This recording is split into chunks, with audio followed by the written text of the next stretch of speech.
እሺታውን ሰጠ ይላል ደግሞ አሁን ሮድሪ። ኧረ ወይኔ ለባርሳ እሺታውን እንደሰጠ መረጃዎች እየወጡ ይገኛሉ ማለት ነው። መቀላቀል እንደሚፈልግ ፕሪፈር የሚያደርገው ቲም ባርሳ እንደሆነ ማለት ነው። ግን ምንድነው ችግሩ? ለምንድነው ፕሪፈር ያደረገው ባርሳን የመረጠው? ማድሪድ ዘገየ። ማድሪድ ነበር የፈለገው ዘገየ። ምንድነው ዘገየ? ለምንድነው የዘገየው? ተጫዋች ቅነሳ ማድረግ አለበት።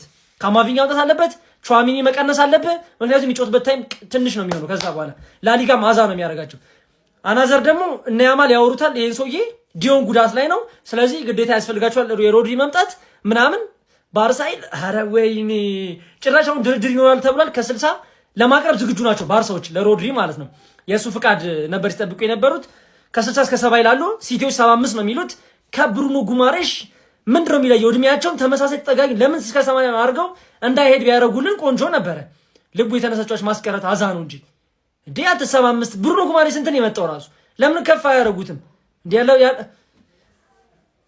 ከባድ ነው። ሮድሪ መቀላቀል የሚፈልገው ባርሴሎናን ብቻ ነው። ሲቲ ደግሞ እንግዲህ ባርሳ ያቀረበውን 50 ሚሊዮን በቂ አይደለም ብሎ ውድቅ አድርጎታል ማለት ነው። ሁለቱ ክለቦች በንግግር ላይ ይገኛሉ። ስለዚህ እንግዲህ ሁለቱ ክለቦች በድርድር ላይ ናቸው። ኤኒታይም የሆነ ነገር ልንሰማ እንችላለን ብሏል ፋብሪዚዮ ሮማኖ ማለት ነው። ባርሳ እንግዲህ ቀጣይ የሚያቀርበውን ኦፈር የምንመለከት ይሆናል። ሮድሪ ግን መሄድ የሚፈልገው ወደ ባርሳ ነው። ፓፓ እኔ ግን ሳይፈርም ሌላ ነገር ማውራት መሸልል አልፈልግም። ብቻ ይፈርም። የነ በርናርዶ ሲልቫ ምናምን የምንበቀለው በዚህ ዝውውር ነው። ሲቲ ደግሞ እንግዲህ ሮድሪን ከመሸጥ ንግግር ጎን ለጎን በዋዲን ለማስፈረምም እንግዲህ በደንብ ንግግር እያደረገ እየተደራደረ ነው ማለት ነው። ይሄ ደግሞ እንደ ባርሳ ፋን የምሰራው ቪዲዮ ነው። መጀመሪያ ግን ስለ ማድሪድ ማውራት አለብን። ማድሪድ ገባ፣ ማድሪድ ጨረሰ ምናምን ስትሉ አለብን። ሂ ፕሪፈርስ ባርሴሎና እኮ ነው የተባለው። እንደዚህ አራታችሁ ላይ ጨፍሮ ባርሳ ሊገባ ነው። እንደው ከገባ ማለት ነው የቀረው ቢቀር ግን ሂ ፕሪፈርስ ባርሳ ተባለ። ክለብ ለክለብ እየዞሩ ባየርን ሄዶ ሊሴ ጋር ሂዱ ከዚህ ያላቸው የባየርን ፕሬዚዳንት አልቫሬዝን ጠየቁ፣ ሂዱ ከዚህ ተባሉ። ጆን ኔቬዝ እና ቪቲኒያን ሊያስፈርሙ ነው ሲል ሂዱ ከዚህ ተባሉ። ደርናት ፎር ሴል ተባሉ። ሮድሪ ጋር መጡ ሲቲ ቤት እናስፈርመዋለን ብለው ኮንፊደንቱን ሼባውን ሰብስባንተ እነ ኮናቴን እና እነ ዳምፍሪስን በርናንዶ ብቻ ደና ሳይኒንግ ያንዲዮ ማንዴን ደግሞ ታየዋል እንዴት አባቱ ፍሎፕ እንደሚሆን። ለነገሩ ላሊጋ ነው። ላሊጋ ላይ ፍሎፕ አይኮንም። ኢዚ ሊግ ነው። ችግር የለው። እንደዚህ አይነት ዊንገር ጣጣ የለበትም። ዝም ብሎ መገስገስ ብቻ ነው። ግን ይሄው ባርሳ ማለት ነው ካስፈረመው ይሄን ልጅ ዝም ብለ መዘጋጀት ነው ያለብህ። አቤት ያን ሚድፊልድ አስቡት። ኦሬዲ ወርልድ ካፕ ዊኒንግ ሚድፊልዱ እዛው ባርሳ ነው ያለው። ፔድሪ፣ ሮድሪ፣ ኦልሞ፣ ዲዮንግ ሲጨመርበት እዛ ሚድፊልድ ላይ አስቡት። እኔ ማለት ሮድሪ መውጣቱ ካልቀረ ባርሳ ይግባልኝ። እኔ አይደብረኝም ባርሳ ቢገባ። ግን ማይንጁ ያን ምን ሊያረጉ እንደሚችሉ ባርሳ ማድሪድ ተውት። ስለ ሻምፒዮንስ ሊግ ነው የማወራው። ላሊጋው አይደለም። በዚህ በላማሲያ ፕሌየር የምንበለው ነገር ነው። በላማሲያ ፕሌየርስ 2 ተከታታይ ዓመት ተበልቷል። ምን አባቱ 3ኛ ዓመቱን እንደግመዋለን። 2 ተከታታይ ዓመት ያለ ዋንጫ ቆይተሻል። 3ኛሽን ትደግሚያለሽ። ማድሪድ ደግሞ ጠብቂ። እናንተ አስፈርሙ፣ ጋላክቲኮ ቢውልድ አድርጉ። አይመለከተንም እኛ ኔክስት ሲዝን ኤል ክላሲኮ ላይ ሳገኘ ሆም አዌይ ፋር አዌይ ገርፋለሁ። ከዛ ደግሞ 2 ዋንጫዎች ላይም ሳገኘ ሆም አዌይ ፋር አዌይ ገርፋለሁ። 4 ማለት ነው በአመት። ምናልባት ሻምፒዮንስ ሊግ ፈርዘር ከሄድሽ ደግሞ አገኝሻለሁ። ችግር የለው አትሄጂም እንጂ 5ኛ ጊዜ ማለት ነው። ባርሳ ፋንስ እስቲ እናንተን ሐሳብ አስተያየት ኮሜንት ላይ አስቀምጡ። ምን ተሰማችሁ ስለ ሮድሪ? እኔ የሲቲ ደጋፊ ሁኜ ግን ከወጣ ይቀር ባርሳ ይግባልኝ። አትሊስት እዛ ያያየው ትዝናናለሁ። ምንም ጣጣ የለብኝ። ፐርሰናል አግሪመንት ላይ ስለደረሱ ደግሞ ያን ያህል የሚያሳስብ አይመስለኝ። ቼክሜት ፓፓ ሮድሪጎ ኤርናንዴዝ ካስካንቴ ወደ ባርሴሎና በግል ጥቅም ዙሪያ ስምምነት ለመፍጠር ዝግጁ ሆኗል። ለመጀመሪያ ጊዜ ጆሮውንም ለባርሴሎና ሰጥቷል። ትረጋጋለህ። ለስንት ጊዜ ይወላችሁ በተለይ እነዛ ሳምንታቶች ላይ ኦልሞስት ኢንተረስት ያሳየንባቸውን ተጫዋቾች አይተው ኢንተረስት ይወላችሁ ኔጎሺየት አላረግንም ኢንተረስት ብቻ አይተው ብዙ ሰዎች ተናግረውን ነበረ፣ ሙድ ይዘው ነበር። አሁን ግን የዓለም ሻምፒዮኑን ከዓለም ሻምፒዮኖች ጋር እንዲጫወት ነው የምናደርገው። ኦልሞስት ለዚህ ደግሞ ስምምነቶች እንዲፈጠሩ ይወላችሁ የባርሴሎና ተጫዋቾች እንዲሁም ደግሞ ሃንስ ፊሊክ አንድ ስምምነት ለመፈጸም ይወላችሁ በቀጥታ ደውሎለት ከሮድሪጎ ጋር ንግግር እንዳደረጉ መረጃዎች እየወጡ ነው የሚገኙት። ባርሴሎና ማንቸስተር ሲቲ የሚፈልገውን የሚከፍል ከሆነ ተጫዋቹን የሚያገኘው ይሆናል ማለት ነው። ሪያል ማድሪድ ያው ከዝውውሩ የወጣበት መንገድ የካማቪንጋና የቹዋሜኒ አለመልቀቅ ነው። በነገራችን ላይ ሙሉ ለሙሉ አሁን ቢያንስ ሁለቱን የተከላካይ አማካኞች ውስጥ አንዱ መልቀቅ ነበረበት። ነገር ግን አልለቀቁም። ካሁን በኋላ ሪያል ማድሪድ ተጫዋች የማስፈረም እድሉ ዝቅተኛ እንደሆነ ነው እየተነገረ የሚገኘው። ለዛ ነው ሙሉ ለሙሉ ካሁን በኋላ የሃንስ ፊሊክ ፕሮጀክት የሳበው ሮድሪ ወደ ባርሴሎና ለመምጣት የወሰነው ማለት ነው። ይሄ ዝውውር ከተሳካ ሚድፊልዳችንን አስቡት ጋይስ፣ ፍሬንኪ ዲዮንግ፣ ፌርሚን ሎፔዝ፣ ፔድሪ፣ ሮድሪ፣ ጋቪ፣ ኦልሞ ጋይስ ይኸውላችሁ ጠርቼ አልጨረስኩም። በርናል አለ ገና ታዳጊ የወላ ተጫዋቾችን ነው የምንይዘው እና ሚድፊልዱ ላይ ኳስ ኦልሞስት ያምረዋል ማለት ነው። የተቃራኒ ቡድን ያምረዋል እና ለአውሮፓ ነው የምንመጣው። ከረጅም ዓመታት በኋላ ለአውሮፓ ይሄንን ሚድፊልድ ይዘን እንመጣለን። ተከላካይ ሳናስፈርም ራሱ ያለ አጥቂ ራሱ 9 ቁጥር ባናመጣ እኔ ፌራን ቶሬስ ብቻ ራሱ ቢቀጥል በቂ ነው ብዬ አስባለሁ። አይቀጥልም እሱም ይለቃል እንጂ። ስለዚህ ባርሳ ሮድሪን የሚያመጣ ከሆነ በጣም ትልቅ ነገር ነው። እስከ መጨረሻው መታገስ አለብን። በግል ጥቅማ ጥቅም ግን 30 ሚሊዮን ለማቅረብ በአመት እንግዲህ ለሮድሪ ተዘጋጅቷል ባርሳ። ይሄ ከባድ ነው። ገንዘብ ከየት እንደመጣ እንጃ። እንደ አይነት መረጃ ነው ያየሁት። አዲስ ነገር ካለ አሳውቃችኋለሁ። በደንብ ኮፒ ሊንክ ይደረግ፣ ፎሎ እያደረጋችሁ ይመቻችሁ። እሺ ሮድሪ አሁን ደግሞ ወደ ባርሳ መሄድ ነው የሚመርጠው። አይ ብለዋል አለው። ይሄ ሰውዬ አሰቃየን እኮ። አረ ሰውዬ የምትወጣ ከሆነ ውጣልን፣ የምትቆይ ከሆነ ቆይልን። በቃ በእነተከበርክ ላሽ ላሽ እንባባል። አንዳንድ ሰዎች ያው ባርሳን ስለመረጠ ምናምን ያው የሲቲ ደጋፊዎች ደስ ብሎናል። እኔ ምን አገባኝ? የትም ቢሄድ ከሲቲ ከወጣ እዳዝም ማትር ማድሪድም ሆነ ባርሳ ቢሄድ ያው ነው። ዞሮ ዞሮ ወጥቷል ከኛ ማለት ነውና ለማንኛውም ወደ ባርሳ አጋድሯል ተብሏል ይመስለኛል። ማድሪድ የሲቲን የጠየቀውን ብር መክፈል አይፈልግም። ሲቲ ደግሞ እውነቱን ውሸት አላውቅም፣ ለማድሪድ 80 ሚሊዮን ለባርሳ ደግሞ 60 ሚሊዮን እየጠየቀ ነው አሉ። ለማንኛውም ከወጣ አላውቅም። እንደዚህ ደግሞ ትንሽ ግርግር መፈጠሩ ከቀረም ምናልባት ጥሩ ነው። ከሄደም በዋዲን ተፍተፍ ብለን እናስፈርማለን። ምንም ችግር የለውም ማለት ነው። አምና ያለ ሮድሪ ነው ባይዞ እንደዛ ስንፎካከር የነበረው እዛ ላይ አሁን የፈለግነውን ጨምረን በደንብ እንፎካከራለን። ለማንኛውም ሮድሪ ነገር ሳጋ ስልችት ነው ያለ በዚህ ተጫዋች ሊወጣብስ ሲል ወይ ቶሎ ቢወጣ ነው የሚሻለው። ልታስፈርም ስትል ነው ትንሽ ጉጉት ሊያድርብ የሚችለው እንጂ ሊወጣ ካለ እንደዚህ አይነት ሳጋ ለክለቡ ደጋፊዎች በጣም ያስጠላል። ለማንኛውም ሮድሪ ሊወጣም ሊቆይም ይችላል። አብረን ምናየው ነው። ማድሪድ ቪኒ ስትል ሮድሪ ሊያመልጥ ተመልከታው። ቪኒ ምን ይሰራልሃል ማለት ቪኒ ለቀቃል ሮድሪን የመሰለ ወርልድ ክላስ ተጫዋች አርፋ አታስፈርምም እንዴ? ማድሪድ ማን ይሄው ከጎን ባርሳ ጠቀውሎ ገባል። አሁን በአግባቡ ልጁን እያነጋገረው ይገኛል። ወደ ባርሳ ሊወስዶ ነው። ምን ልትሆን ነው አሁን? አንተ ቪኒን አለቅም ብለህ ግብ ከኛ ጋር ማንዬ እንዴ ምን ሆነ ነው? ቪኒና የሮድሪን ጠብ እንግዲህ በባሎን ዶር ታውቀዋለህ አይደል እንዴ? አሁን ሁለቱ ልጆች አንድ ክለብ ላይ ሲጫወቱ ጥሩ ላይመጣ ይችላል የሚል ግምት አለኝ።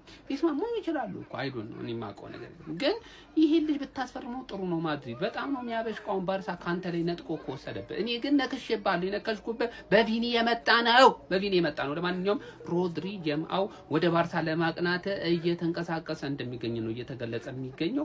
ምን ትላላችሁ? ማድሪድ እኛን እንዳገረጣን እሱም በዚህ ሊገረጣ ነው ማለት ነው። አርስዬን የነካ የለውም በረካ ሀቢቢ። ሮድሪ ወደ ባርሴሎና የሚያደርገው ዝውውር ላይ የአርሰናል እጅ ቀጥታ እንዳለበት አስረዳሃለሁ። እንደምታውቀው ማድሪድ በፍቅር ነበር የሚፈልገው ሊያስፈርመው ማለት ነው። ፋይናሊ አርሰናል ቪኒሺየስን ፈላጊ ሆኖ መጣ። ለቪኒሺየስ ያበደ ገንዘብ አቀረበለት። ሪያል ማድሪድ ደግሞ ቪኒሺየስን አቆያለሁ ሲል ለሮድሪ ሊከፍለው ያሰበውን ገንዘብ የቪኒሺየስ ኮንትራት ማደሻ ላይ ተጠቀመው ነው።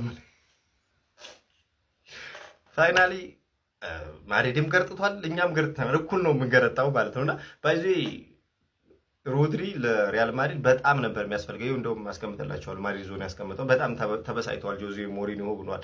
ዲፌንስ ሚድፊልደር በጣም ይፈልጋሉ እና ታውቃላችሁ ቶኒ ክሩስ ከለቀቀ በኋላ ሪያል ማድሪድ ያን ቦታ ከቨር የሚያደርግ ተጫዋች የለውም። ካማቪንጋም በሉት ሸዋሜኒም በሉት እንትን አይደሉም፣ ኮንትሮል ማድረግ አይችሉም መሀል ሜዳውን ካያችሁ ማለት ነው። ዲፌንስ ሚድፊልደር እንደዚህ አይነት ተጫዋች ያስፈልጋቸዋል። ላስት ይርም አሎንሶ ሲፈልገው የነበረው ዙቢሜንዲ ለዛ ነበር። ይሄ ቴምፖን ኮንትሮል ማድረግ የሚችል የጨዋታውን ቴምፖ ካያችሁ ቫልቬርዴም ቢሊንግሃም ቢሆን ያን ቦታ እንትን ማለት አይችሉም እና ጀስት መሀል ሜዳው እንደፈለጉ ኮንትሮል ማድረግ አይችሉም ማድሪዶች ማለት ነው። አፍተር ቶኒ ክሩዝ ሉዝ ካረጉ ማለት ነውና ይሄ ሰውዬ ደግሞ ቤዚክ በጣም ነበር የሚያስፈልጋቸው በጣም ማለት ነው። ላይክ ያው ነው የማድሪድ ደጋፊ እንደሆንኩ ታውቃላችሁ ማለት ነውና እኔ እንደውም ቪኒሺየስን አተው ጀለስን ቢያገኙ በጣም ይሻላቸው ነበር ከሚሉት ወገን ያው ይሄ አሁን ገለልተኛ ሆኜ የምሬ ነው የምላችሁ። እና ባጭሩ ጀለስ ባርሴሎና ገባ ማለት ባርሳ ኔክስት ይር ያሰጋል ማለት በጣም ሮድሪ ትልቅ ተጫዋች በጣም ወሳኝ ተጫዋች ስፔሻሊ ደግሞ ለማድሪድ በዚህ ሰዓት የሚያስፈልገው ቦታ ላይ መጫወት የሚችል በአንድ ስቴፕ ሊያሻሽላቸው የሚችል ስፔሻሊ መሀል ሜዳው ማለት ነው። ላይክ እሱ ካለ ቤሊንግሃም እና ቫልቬርዴ በነፃነት እንደፈለጉ ማለት ይችላሉ። እንዴት እንደሆነ አልገባኝም። እስኪ መጨረሻውን እናያለን። ግን አሁን ወደ ባርሳ ለመግባት እንደተቃረበ መረጃዎች እሱም ግሪን ላይ ተሳይቷል ብለዋል። ይመቻቸው። አንድ ስራ ነበር የነበረ ቢሪዝ አንድ ሮድሪን አለማጣት ኖ ካማቪንጋ ደግሞ አለቅም አልካ ካማቪንጋም ሆነ ቹዋሚኒ እኔ ማለት ነው አንድ ቃል ነው መነግራችሁ ተርጉመ ላክለት ሁለታችሁ አንዳችሁ ወደ ቤስት ዲፌንሲቭ ፊልደር ኦፍ ኦል ታይም ካልተቀየራችሁ ወይኔ ተጋደልን፣ በእውነት ተጋደልን። ኮንትራት አራዝማል ቹዋሚኒ ይሁን። እኔ ግን ማሬም ሌላ ታሪኩ ናችሁ። የዚህን ቲም ባላንስ ማምጣት አለ። በሁላ ትራንስፈር አድርገን የሚሲንግ ፒሱን አተን አንድ ሰው ነበር የቀረው። አንድ በቃ እኔ ህልሜ መጥቶ ነበር። ህልሜ ደግሞ ከሰዓታት በፊት እያወኩት እኮ ግን መሳቄ ብቻ ጋይስ። ሌላ አላችሁ የምፈልገው ሚና ጨለመው በዚሁ ፋይናል ፒስ ሮድሪጎ ፋይናል ፒስ ጋይስ። አልገባችሁ ምን ሊፈጠር እንደሚችል እኛ ሪያል ማድሪድ ሮድሪ ገብቶ ቢሆን ኧረ በስመ አብ ኧረ ወይኔ። አሁን የተባሉ እውነት ለመናገር በሩን ከፍቷል የተባሉ ለባርሴሎና እንግዲህ ያው ሙሉ ለሙሉ አልቋል ማለት አይደለም፣ ግን ባርሴሎና ደግሞ ያው ፕሮሲድ ለማድረግ ዝግጁ ነው። እኛ ብናገኘው ምን ያህል ዲስትራክሽን እንደሚሆን ያውቁታል። እኔ ጠንቅቄ ልንገራችሁ ባርሴሎና ማለት ዲዮንግ አለው ምናምን ሊባል ይችላል፣ ግን ሮድሪን እዛ እኛ ጋር ካረፈ የሚፈጠሩን ያውቃል። የሚፈጠረውን ጠንቅቆ ነው የሚያውቀው። ልንገር እነሱ ጭራሽ አግኝተውት እነሱ አገኙታው እንደ ምርጫቸው ሊያጫውቱ ሮድሪ ዲዮንግ ፔድሪ ሎንግ ዴማንረበስ ፈንብል የማይሆን ፈንብል። በእውነት ታሪክ ሰርታችሁ ቀልብሳችሁ ሮድሪን ባመጣችሁት የሆነ ታሪክ ተፈጥሮ ማድሪድ ለብሶ ባየሁት ልጅ ፋይናል ፒስ ቹዋሚኒና ካማቪንጋ እየጠበቅኩ ደረሰኝ።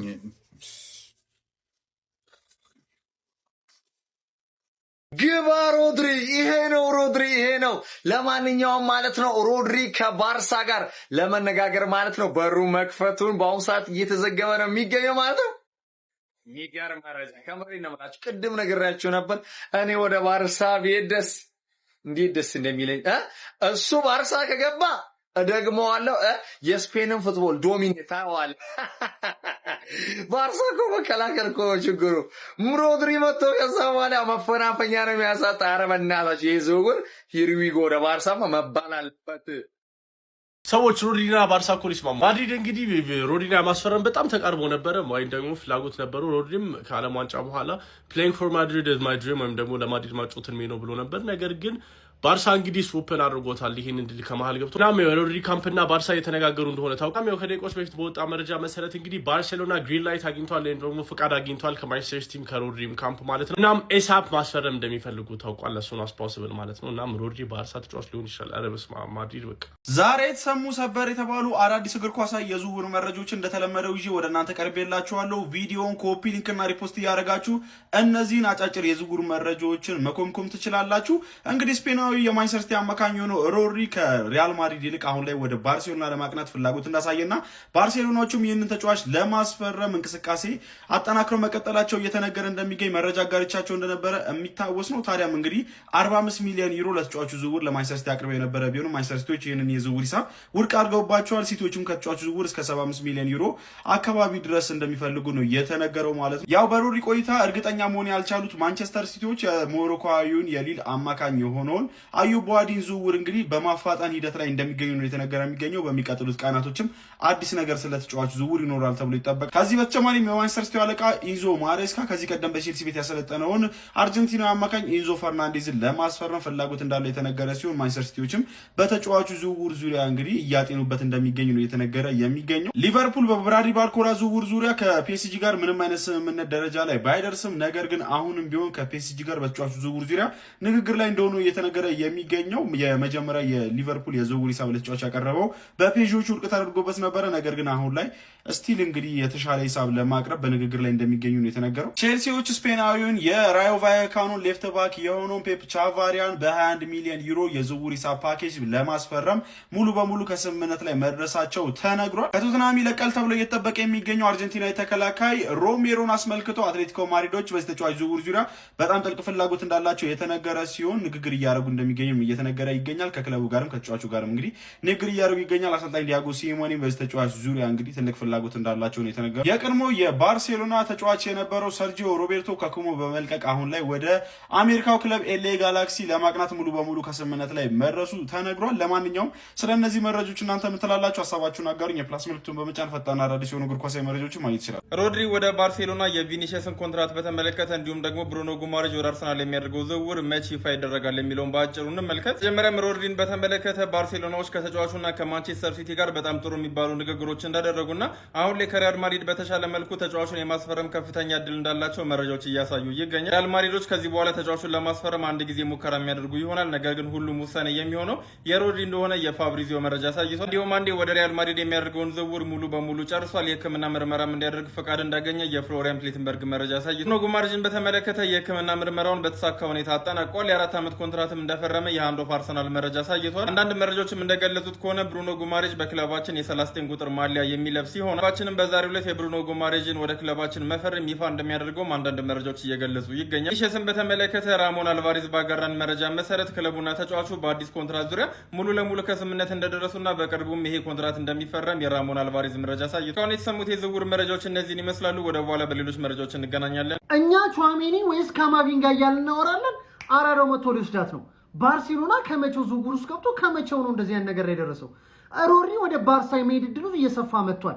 የሁላችሁ ማድሪዶች አሁን ሙሉ ለሙሉ አልተውትም፣ ግን ተጫዋች ከማድሪድ መልቀቅ እየፈለገ አይደለም። ካማቪንጋ የሚለቀቅ ተጫዋች እንደሆነ ፕላስ ደግሞ ጆዜ ሞሪኒዮ የእቅዱ አካል እንዳልሆነ ነግሮት ለቦታ ይፋየታል ነው አክተር መጫወት። ምን እንደምናደርግ አላውቅም። በቹዋሜኒ ጉዳይ የሁላችሁ ሮድሪ ወደ ባርሳ መሄድ ከሆነ እርሱት በቃ የቹዋሜኒ ጉዳይ። ሌላ ተጫዋች ደግሞ ከማንቸስተር ዩናይትድ ጋር ስሙ ይያዛል ማለት ነው። አረ ባርሳ ግድ የለሽም ተይ፣ የዚህ ሲዝን ብቻ ይብቃሽ። ፔዲ አለሽ፣ ዲዮንግ አለ፣ ሎፔዝ አለ፣ ምን አለ በቃ ይህን ሲዝን ብታልፉን። ቆይ ተጨነቅንባችሁ እኮ ወገን። እስቲ የሀሳብ አስተያየታችሁን ኮመንት ሴክሽን ላይ ጻፉልኝ። ኮፒ ሊንክ እና ሼር አድርጉ። ፎሎ ደግሞ እየተደረገ አይደለም፣ ፎሎ እያደረጋችሁ ወይ ጉድ። ባርሴሎና የማድሪድ መዘናጋትን ጠብቆ ሮድሪን ሊያዘዋውረው ነው። ሮድሪ ተስማምቷል። ከሃንሲ ፍሊክ ጋር ማውርተው ነበር። ከባርሴሎና ዳይሬክተሩ ጋር ማውርተዋል። ሁሉ ነገር ጨርሰዋል።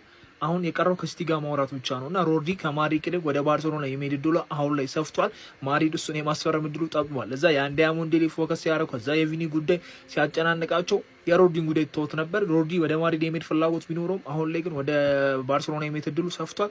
አስቡት ከስፔን ብሔራዊ ቡድን ጋር ስንት ባርሴሎና ተጫዋች እንደነበሩና የዓለም ዋንጫ እንዴት እንዳሳኩ ማለት ነው እና አሁንም ከባርሳ ጋር አሪፍ ጸዴ ታይም እንደሚኖሩ ተስፋ አደርጋለሁ። ይህ ዝውውር በጣም ለባርሳ በጣም ትልቅ ዝውውር ነው፣ ግን ስቲል ባርሳ ተከላካይ ያስፈልገዋል ባይ ነኝ ከዚህ ዝውውር በኋላም እና ላፖርቴ ስንት እንደለጠፉበት ሰምታችኋል ብዬ አስባለሁ። 70-80 እያሉት ነው በዛ እድሜው ማለት ነው እና የዓለም ዋንጫው ላይ ፐርፎርም ብቻ ስላደረገ በሮድሪ ብቻ ያቆም ብዬ ተስፋ አደርጋለሁ። የማል ተከላካይ በጣም ግዴታ ነው ለባርሴሎና። ይሄ ዝውውር ግን በጣም ትልቅ ዝውውር ነው፣ ትልቅ ዝውውር ነው። በቅርብ ዓመታት ካየናቸው የሚገርሙ ሃይጃኮች መካከል አንደኛ መሆን የሚችለው የሮድሪ ኦፕሬሽን ባርሴሎና ጀምሮታል። በእርግጠኝነት ስለዚህ ነገር ኦልሬዲ ሰምታችኋል። ሮድሪ ከሪያል ማድሪድ ጋር ኦልሬዲ ተስማምቶ ጨርሷል። የሪያል ማድሪድ እና የማንቸስተር ሲቲ ነገር ብቻ ነበር የሚቀረው። አሁን ግን ኢቭን ከነሱ ጋር ተስማምቶ ራሱ ባርሴሎና እሱ ማስፈረም እንደሚፈልግ ሲያቅ ወዲያው ነው በሩን የከፈተው። ወዲያው አናግሩኝ ያላቸው። አሁን ከሱ ሰዎች ጋር ባርሴሎና እየተነጋገረ ይገኛል። ከሱ ጋር በሚስማሙበት ጊዜ ደግሞ ጎን ለጎን ባርሴሎናና ማንቸስተር ሲቲ ንግግር መጀመራቸው አይቀርም። ባርሴሎና እስከ 60 ሚሊዮን ዩሮ ነው መጀመሪያ ላይ ኦፈር ለማድረግ ያሰበው። እኔ አይ ቲንክ በኋላ ላይ ነገር የሚሳካ ከሆነ 63-64 ሚሊዮን ፕላስ አንዳንድ ቫሪያብሎች ተጨምሮ የሚሆን ነው ይመስለኝ። ይሄ ነገር ይሳካና ስለዚህ ጉዳይ በደንብ እናወራበታለን። ይመቻችሁ። አሁን እንዴት ነው ደስ የሚለው። የፈሩት ይደርሳል፣ የጠሉት ይወርሳል የሚባለው ነገር ታውቃላችሁ አይደል? ሮድሪ ማድሪድ ሲጠይቀው ማለት ነው እኔ ልቤ ይነግረኝ ነበር። በቃ ሮድሪ ልክ የባርሳ ተጫዋች እንደሆነ በቃ ወደ ባርሳ ከመጣ ኩክ እንደሚያደርግ ተዛዝቶ ባርሳ እንዳይጠይቀው እያልኩ እየፈራው ነበረ። ያው በቃ እንደፈራሁት አልቀረም። ባርሳ ሮድሪን መጠየቅ ጀምሯል። ፕሮፖዛል ይልክለት ነው ማለት ነው። አሁን ሮድሪ ከባርሳና ከማድሪድ መምረጥ ይኖርበታል። እመኑ ባርሳውን ሲጀመር አፍልቶ ነው ያለው። እንዳለ የባርሳ አካዳሚ ልጅ ስፔን ላይ የሚጫወቱት እነሱ ናቸው። የሌለ ኬሚስትሪ አምጥተዋል። በዚህ ላይ ሮድሪ መጣ ማለት እመኑ ሂል ቢ ዘ ሚሲንግ ፒስ ፎር ዘም ማን። ዲዮንግ አለ፣ ሮድሪ አለ፣ ፔድሪ አለ። ሜቢ ዲዮንግ ቤንች ይችላል። በዛ ላይ በጉዳት ስለሚሰቃይ ላይገባ ይችላል። ምርጥ 6 ቁጥር ነው የሚያገኙት። በቃ ፐርፌክት ነርስ በቃ የሚሆን ሰው ነው ማለት ነው። ሜቢ የማድሪድ ታላቅነት አትራክት አድርጎት ካልሄደ በቀር እንጃ እኔ ባርሳ ፌር የሚሆን አይመስለኝም። እግዚአብሔር ሮድሪ ከገባ በቃ ልክ አይመጣም። በቃ አደገኛ ቋጠሮ ነው ቋጥሮ። ሰበር ዜና ሮድሪን በተመለከተ እንግዲህ አዲስ መረጃ ይዤላችሁ መጥቻለሁ ማለት ነው። ለማንኛውም ሮድሪ እንግዲህ ከሪያል ማድሪድ ባርሴሎናን መርጧል ማለት ነው። ስለዚህም ባርሳ እሱን ለማስፈረም የዝውውር ጥያቄ ለማቅረብ እየተዘጋጀ እንደሚገኝ ተዘግቧል። አሁን ባርሴሎና ከኛ ጋር ነው ፋይቱ ማለት ነው። እኛ ሮድሪ ወደ ሪያል ማድሪድ ሂዶ ቹዋሚኒ እናመጣለን ምናምን ብለን ተፍ እያለን እየጠበቅን በጉጉት ማለት ነው ቀለል ያለ ገንዘብ ለማቅረብ ቢያንስ ሮድሪ ከሄደ በኋላ ምናምን በሚለው በጉጉት እየጠበቅን ነው። ጀለስ ባርሴሎና በመሃል ገብቶ ሮድሪ ምናምን ተፍ እያለ ማለት ነው። ጭራሽ ስምምነት ላይ ሊደርሱ ነው ምናምን እየተቃረቡ ነው አይነት ነገር ተፍ እያለ ነው እየሞከረ ነው። ይሄ ያበደ ዜና አሁን ነው ቆንጆ ፋይት የምናየው ማለት አርሰናል ከማድሪድ ምናምን የሚመጣው አይደለም የሚመጣጠን አይደለም። ባርሴሎና ከሪያል ማድሪድ ያበደ ፋይት ነው የምናየው በዚህ ዝውውር። የት ይሄዳል የሚለውን እስኪ እናንተ ኮሜንት ላይ ደቅ አድርጉልኝ። ሼር፣ ኮፒ ሊንክ፣ ሪፖስት ማድረግ እንደረሰ ይመቻችሁ። እንደኔ ለማንቸስተር ዩናይትድ ሮድሪ ሪያል ማድሪድ ቤት ይሻለን ነበር እነግራችኋለሁ። ግን ባርሴሎና ከ2014-15 ሲዝን በኋላ ሃንሲ ፍሊክ በዚህ የማሰልጠን ጥራታቸው ሮድሪን ይዘው ቻምፒየንስ ሊግ ከ11-12 ዓመት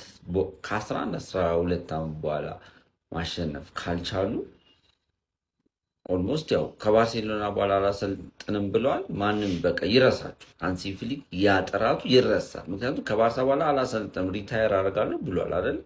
ስለዚህ በቃ ቻምፒየንስ ሊግ ግዴታ ማንሳት አለበት። ከሮድሪ በላይ ደግሞ ማንም ቁልፍ ሰው ሊኖራቸው አይችልም እና እኔ ቀጣይ ዓመት ቻምፒየንስ ሊግ ፈራሁት ገና ከሆነ አርሰናል ቢሆነ መልኩ አፕግሬድ አድርጎ ይመጣል። ማድሪድ በቃ ሚስተር ቻምፒየንስ ሊግ ነው።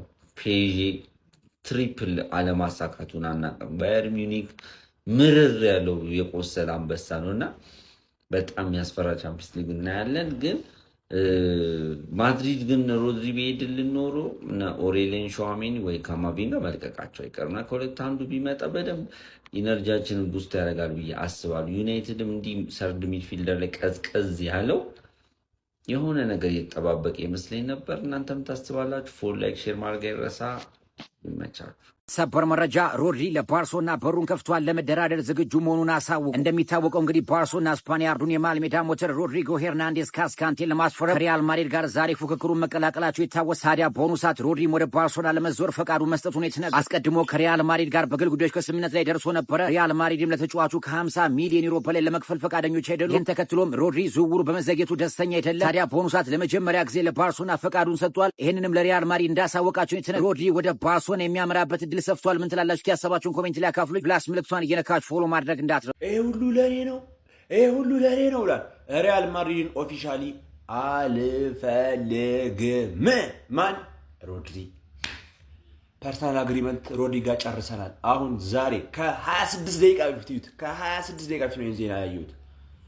ክለብ ለክለብ ንግግር ጀምረናል። ልጁ ጋር ጨርሰናል። ከዚህ በኋላ ቁጥሩን ስጡት፣ ይጮት መጥቶ ይጮት፣ እነሱ ይነጋገሩ። ልጁ የፈጠነ ዴኮ ፕሊን ይላክለት። ያራዳ ልጅ ጠላት ረድብን እንቀጥለት ያለ ማለት ነው። ቀጣይ ታርጌታችን ደግሞ አልቫሬዝ ማይሳካ ከሆነ ኦፍኮርስ 9 ቁጥር አጥቂ ያስፈልገናል። እሱ እንዳለ ሆኖ የኋላ መስመራችን ደግሞ እነ ላፖርት እነ ፖሮ ሚኮስፐርስ ፔሮ ፖሮን ከሰጠች ምናምን በቃ ዝግትግት እስኪ ማንም ያቆመን ወይ መድኃኒዓለም።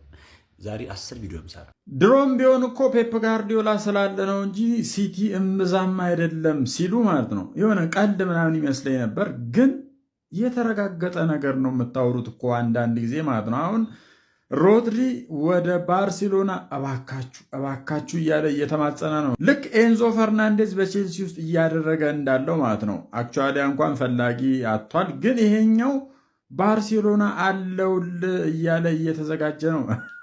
ረበዝ የፈለገ ነገር ቢሆን ማለት ነው። አሁን ፔፕ ጋርዲዮላ ቢኖር እንደዚህ አይነት አካሄድ ሮድሪ ሄዳል ብላችሁ ታስባላችሁ? ኑ አስፈርሙኝ፣ ዝግጁ ነኝ፣ ኑ አቬለብል ነኝ፣ እንደራደር። በሪታየርመንት እድሜ ነው እንዴ ዓለም ዋንጫን ስፔን እንድትበላ ማለት ነው ኮከብ ተጫዋች የሚያስብለውን ብቃት እያሳየ የሚገኘው ማለት ነው። ለማንኛውም ሮድሪ ወደ ባርሴሎና ኦልሞስት ያለቀ ጉዳይ ነው። ወላልቀሻል። በእርግጠኝነት ፕሪሚየር ሊጉን ትንሽ ትገዳደርኛለች ብዬ ማስበው አንቺ ነበር። አብቅቶልሻል የሲቲም ጉዳይ ማለት ነው። ብቸኛው ሆንኩባችሁ እኮ ማን